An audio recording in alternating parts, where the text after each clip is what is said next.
আসসালামু আলাইকুম। সবাইকে স্বাগত জানাচ্ছি আমার দেশের আজকের লিড নিউজে। আপনাদের সাথে আছি আমি তাহমিনা তাসির। আমাদের আজকের লিড নিউজের শিরোনাম বৈশাখ উদযাপনে বিতর্কিত মঙ্গল শোভাযাত্রা। রিপোর্টটি লিখেছেন রকিবুল হক ও মুহিম মাহফুজ। চলুন দর্শক জেনে নেওয়া যাক রিপোর্টটি। বাংলা নববর্ষ ও পহেলা বৈশাখ উদযাপনে মঙ্গল শোভাযাত্রা নিয়ে বিতর্কের সৃষ্টি হয়েছে। দেশের সাংস্কৃতিক ব্যক্তিত্বরা মঙ্গল শোভাযাত্রাকে দেশের বৃহত্তম জনগোষ্ঠীর দীর্ঘকালের সাংস্কৃতিক স্বাতন্ত্র্য ও ধর্মীয় মূল্যবোধের বিরুদ্ধে সুগভীর চক্রান্ত বলে উল্লেখ করেছেন। তারা বলেছেন, মঙ্গল শোভাযাত্রার মাধ্যমে পৌত্তলিকতা এবং কলকাতা কেন্দ্রিক সংস্কৃতি প্রতিষ্ঠা করা হচ্ছে। আমাদের সংস্কৃতির সঙ্গে এটা মানায় না। এ বিষয়ে অনুসন্ধান করতে গিয়ে জানা যায়, মঙ্গল শোভাযাত্রার প্রচলন বেশি দিন হয়নি। গত 2 দশকের মধ্যে আওয়ামী পৃষ্ঠপোষকতায় ভারতপন্থী বুদ্ধিজীবী ও সাংস্কৃতিক কর্মীরা তথাকথিত এই মঙ্গল শোভাযাত্রার আমদানি করে। আবহমান কাল থেকে এদেশে বাংলা নববর্ষ ও পহেলা বৈশাখ যেভাবে উদযাপিত হয়ে আসছে, তার ঐতিহ্যকে ম্লান করতেই আমাদের সংস্কৃতির মধ্যে অনুপ্রবেশ ঘটানো হয়েছে মঙ্গল শোভাযাত্রা। মহান জুলাই বিপ্লবের পর সবার প্রত্যাশা ছিল নতুন বাংলাদেশের প্রথম পহেলা বৈশাখের শোভাযাত্রা হবে আওয়ামী স্বৈরাচারী শাসনামলের কলঙ্কমুক্ত। বাংলাদেশের সংখ্যাগরিষ্ঠ জনগণের সংস্কৃতি ও মূল্যবোধ প্রতিফলিত হবে বৈশাখের আয়োজন উদযাপনে। কিন্তু সংস্কৃতি মন্ত্রণালয় এক্ষেত্রে দেশের বৃহত্তম জনগোষ্ঠীকে হতাশ করেছে। মঙ্গল শোভাযাত্রার নামটি অপরিবর্তিত রাখার সিদ্ধান্ত নিয়েছে সংস্কৃতি বিষয়ক মন্ত্রণালয়।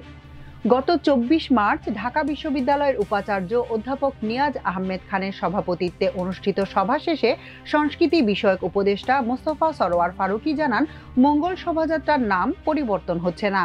একই সঙ্গে তিনি জানান, এবারকার পহেলা বৈশাখের অনুষ্ঠান 2 দিন ব্যাপী উদযাপন করা হবে। এ বিষয়ে প্রতিক্রিয়া জানার জন্য আমার দেশের পক্ষ থেকে বিশিষ্ট কবি, সাহিত্যিক, শিল্পী, বুদ্ধিজীবী ও সংস্কৃতি সেবীদের সঙ্গে কথা বলা হয়েছে। এদের মধ্যে আছেন রাষ্ট্রচিন্তক অধ্যাপক ডক্টর মাহবুবুল্লাহ, লেখক, বুদ্ধিজীবী ও সম্পাদক আবুল আসাদ, কবি আল মুজাহিদি, যুগান্তর সম্পাদক কবি আব্দুল হাই শিকদার, জাতীয় প্রেস ক্লাবের সভাপতি ও কালের কণ্ঠের সম্পাদক কবি হাসান হাফিজ, ইসলামী বিশ্ববিদ্যালয়ের উপাচার্য professor doctor Nakib Mohammad Nasrullah, university teachers association of Bangladesh ইউট্যাবের প্রেসিডেন্ট ও উন্মুক্ত বিশ্ববিদ্যালয়ের উপাচার্য professor doctor ABM Obaidul Islam, কবি ও সাংবাদিক ডক্টর মাহবুব হাসান, রাজশাহী বিশ্ববিদ্যালয়ের রাষ্ট্রবিজ্ঞান বিভাগের প্রফেসর ডক্টর তারেক ফজল, ঢাকা বিশ্ববিদ্যালয়ের চারুকলা অনুষদভুক্ত প্রাচ্যকলা বিভাগের সহযোগী অধ্যাপক শিল্পী মোহাম্মদ আব্দুল আজিজ। সাংস্কৃতিক ব্যক্তিত্বরা বলেন, বাংলাদেশের সংখ্যাগরিষ্ঠ নাগরিকের জীবনযাপন, উৎসব আয়োজন ও সাংস্কৃতিক পরিমণ্ডলে মঙ্গল শব্দের ব্যবহার নেই বললেই চলে। আবহমান বাংলার হাজার বছরের মূলধারার সংস্কৃতিতেও মঙ্গল শব্দের ব্যবহার উল্লেখযোগ্য নয়। কিন্তু 1996 সাল থেকে নববর্ষের এই শোভাযাত্রাকে মঙ্গল শোভাযাত্রার নামকরণ করা হয়। আগে এটি আনন্দ শোভাযাত্রা ও বর্ষবরণ আনন্দ শোভাযাত্রা নামে পালন করা হতো।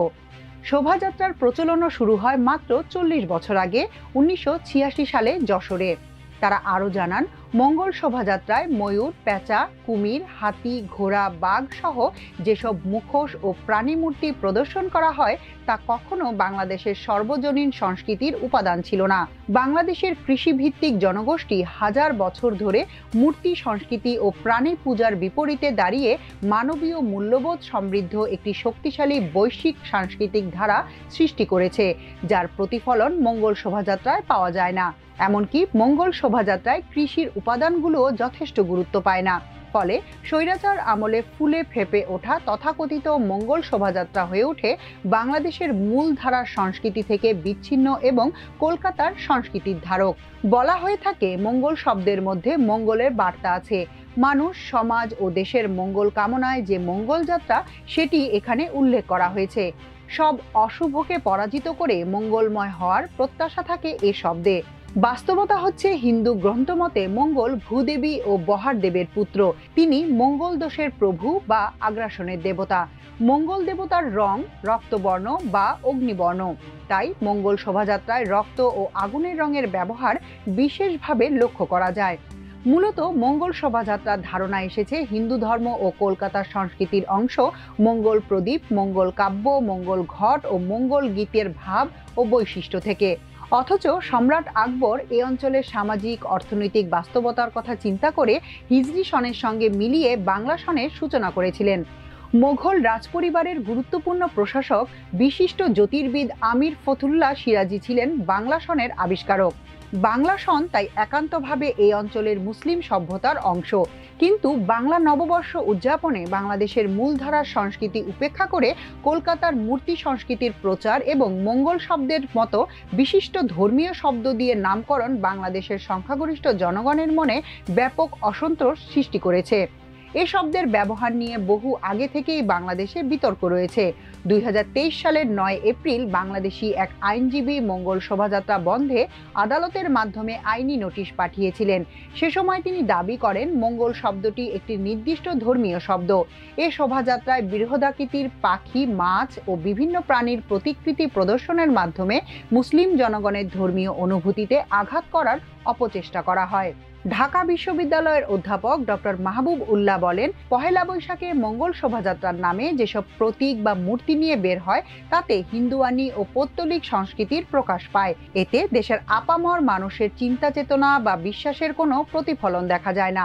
পেঁচা, সাপ ইত্যাদি প্রতীক নিয়ে অনেকটা পুতুল পূজার মতো শোভাযাত্রা বের করা হয়।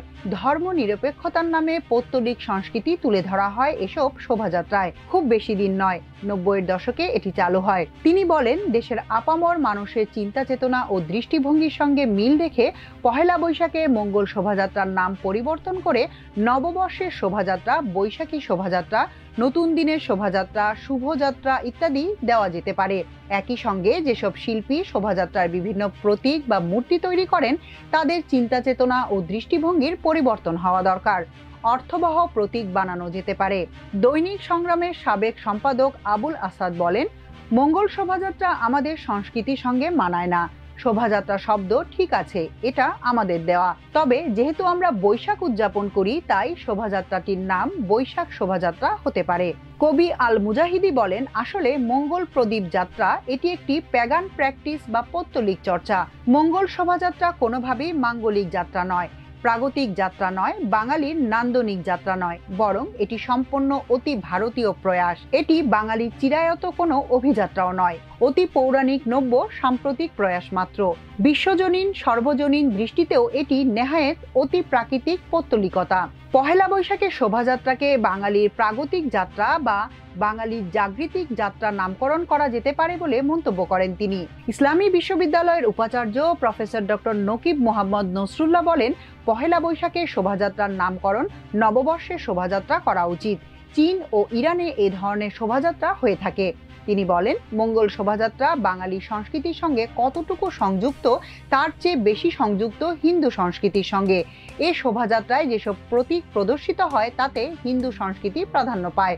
তিনি আরও বলেন, বাঙালি সংস্কৃতি মানেই হিন্দু সংস্কৃতি নয়। দীর্ঘদিন ধরে এদেশে মুসলমানরাও ছিল। ইসলামী সংস্কৃতির আধিক্য বাঙালি সংস্কৃতিতেও আছে। মঙ্গল শোভাযাত্রা ইসলাম ও মুসলমানদের সংস্কৃতির সঙ্গে যায় না, এটি হিন্দু সংস্কৃতির সঙ্গে যায়। বিগত আওয়ামী সরকারের সময় এই হিন্দুয়ানি সংস্কৃতির বিরুদ্ধে প্রতিবাদের কেউ ছিল না। এখন এটা পরিবর্তন করা উচিত। জাতীয় প্রেস ক্লাবের সভাপতি ও কালের কণ্ঠ সম্পাদক কবি হাসান হাফিজ বলেন, আমরা সবাই মিলেই বাংলাদেশি। পহেলা বৈশাখের শোভাযাত্রাকে সর্বজনীন উৎসব করার যে উদ্যোগ বর্তমান সরকার নিচ্ছে সেটা ভালো উদ্যোগ। এই শোভাযাত্রার গুণগত পরিবর্তনের উদ্যোগকে ইতিবাচকভাবে দেখছি। University teachers association of Bangladesh ইউট্যাবের প্রেসিডেন্ট ও উন্মুক্ত বিশ্ববিদ্যালয়ের উপাচার্য professor doctor ABM Obaidul Islam বলেন, পহেলা বৈশাখের শোভাযাত্রা মঙ্গল শোভাযাত্রাকে কেউ কেউ ধর্মীয় দৃষ্টিতে আবার কেউ কেউ দেশীয় সংস্কৃতি হিসেবে বিবেচনা করে থাকেন। আমার মতে এটাকে দেশীয় সংস্কৃতি হিসেবে দেখতে হবে। তিনি বলেন, পহেলা বৈশাখের শোভাযাত্রা বৈশাখী শোভাযাত্রাই হওয়াই যৌক্তিক। বাংলাদেশের সংস্কৃতির সঙ্গে বৈশাখী শোভাযাত্রার নামকরণই ভালো হয়। যুগান্তর সম্পাদক কবি আব্দুল হাই শিকদার বলেন, মঙ্গল শোভাযাত্রায় যে ভূত প্রেত দেখানো হয় এটা আমাদের সংস্কৃতি নয়। মঙ্গল শব্দটাই হিন্দুয়ানি শব্দ। তৌহিদবাদীদের পক্ষে মঙ্গল শব্দ নেয়ার সুযোগ নেই। তিনি বলেন, আমাদের সংস্কৃতি আর ভারতের সংস্কৃতি সম্পূর্ণ আলাদা। আমাদের ভূমি, পোশাক, ধর্মচর্চা ও উপাসনালয়ের গঠন সবকিছুই ভিন্ন। মঙ্গল শোভাযাত্রার পরিবর্তে অবশ্যই আনন্দ শোভাযাত্রা হওয়া উচিত বলেও মন্তব্য করেন তিনি। রাজশাহী বিশ্ববিদ্যালয়ের রাষ্ট্রবিজ্ঞান বিভাগের প্রফেসর ডক্টর তারেক ফজল বলেন, শোভাযাত্রা ভালো একটি ধারণা। এটা মূলত ছিল আনন্দ শোভাযাত্রা। মঙ্গল শোভাযাত্রা নামকরণ হয় পরিকল্পিত বিবেচনা থেকে। হিন্দু ধর্মীয় ভাব এবং বিবেচনা থেকে এর নামকরণ করা হয়। যশোর শহরে এই আনন্দ শোভাযাত্রার শুরু হয়েছিল। কয়েক বছর পর ঢাকায় মঙ্গল শোভাযাত্রা হিসেবে চালু করা হয়, যার মধ্যে গভীর পরিকল্পিত সাংস্কৃতিক ধারা বিদ্যমান। সাংস্কৃতিক এ ধারা বাংলাদেশের সংখ্যাগরিষ্ঠ ধর্মীয় বিবেচনার সঙ্গে স্পষ্টত সাংঘর্ষিক। সেজন্য মঙ্গল শোভাযাত্রার নামকরণ যেমন বদলানো উচিত, তেমনি আনুষঙ্গিক কিছু বিষয় যেগুলোর সঙ্গে ধর্মীয় ভাবগাম্ভীর্য আছে সেগুলোও বদলানো অথবা ছাঁটাই করা উচিত। আনন্দ শোভাযাত্রার নামকরণ ভালো, সেটি পুনর্বহাল করা উচিত। ঢাকা বিশ্ববিদ্যালয়ের চারুকলা অনুষদভুক্ত প্রাচ্যকলা বিভাগের সহযোগী অধ্যাপক মোহাম্মদ আব্দুল আজিজ বলেন, পহেলা বৈশাখের শোভাযাত্রাকে বিভিন্ন সময় বিভিন্ন নাম দেয়া হয়েছে। মঙ্গল শোভাযাত্রার আগে এর নাম আনন্দ শোভাযাত্রা, কখনো বৈশাখী শোভাযাত্রা ছিল। তিনি বলেন, আনন্দ শোভাযাত্রা থেকে মঙ্গল শোভাযাত্রা করার পেছনে কোনো উদ্দেশ্য ছিল। তখন এটা নিয়ে কোনো প্রতিবাদ না হলেও এখন হচ্ছে। এর পেছনে কিছুটা রাজনীতি ছিল। কোন কারণে, কোন উদ্দেশ্যে মঙ্গল শোভাযাত্রার নামকরণ হয়েছিল, যারা এটি করেছিলেন তার ব্যাখ্যা বিশ্লেষণ তাদেরই দিতে হবে। তবে এ বিষয়ে দেশের বাস্তবতা পর্যালোচনা করে বর্তমান সরকারেরই একটি সিদ্ধান্ত নেওয়া উচিত। কবি ও সাংবাদিক ডক্টর মাহবুব হাসান বলেন, আগে মঙ্গল শোভাযাত্রা ছিল না। এই শোভাযাত্রায় যেসব ঐতিহ্য দেখানো হয়, আসলে এটি কোনো ঐতিহ্যের অংশ নয়। আমাদের দেশে বাঘ, হরিণ, ফুল এগুলো আবাহনের মূল জিনিস। পেঁচা তো আমাদের ঐতিহ্য নয়, এটা সুদীর্ঘ পরিকল্পনার অংশ। তিনি বলেন, মঙ্গল শোভাযাত্রার উপকরণগুলোই বিতর্কিত। আমরা যে কালচারালি আলাদা সেটা তুলে ধরতে হবে। আমাদের ঐতিহ্যবাহী জিনিসগুলো যেমন ধান, পাট নেওয়া যেতে পারে। এখনকার মতো এ পর্যন্তই। প্রিয় দর্শক, সবাই ভালো থাকুন, সুস্থ থাকুন, থাকুন আমার দেশের সঙ্গে। চ্যানেলটি ভালো লাগলে সাবস্ক্রাইব করুন, লাইক, শেয়ার ও ফলো করুন আমাদের ফেসবুক পেজ। আল্লাহ হাফেজ।